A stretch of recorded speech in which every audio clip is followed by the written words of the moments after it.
నమస్తే అమ్మా, మీ పేరు చెప్పండి. రాణి నా పేరు. ఎందుకోసం వచ్చారు నా దగ్గర ట్రీట్మెంట్కి? సోరియాసిస్ కోసం వచ్చాను. నాకు 10 సంవత్సరాల నుంచి ఉండేది సోరియాసిస్.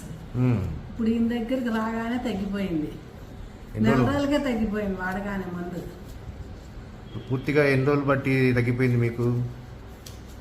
నెలకే తగ్గిపోయింది. తర్వాత ఇంకెన్ని రోజులు వాడారు? సంవత్సరం నుంచి వాడుతున్నా. పూర్తిగా నయమైనట్టేనా? ఒకసారి చూపిస్తారా మీ చేతులు? ఆ. Okay, very good, thank you.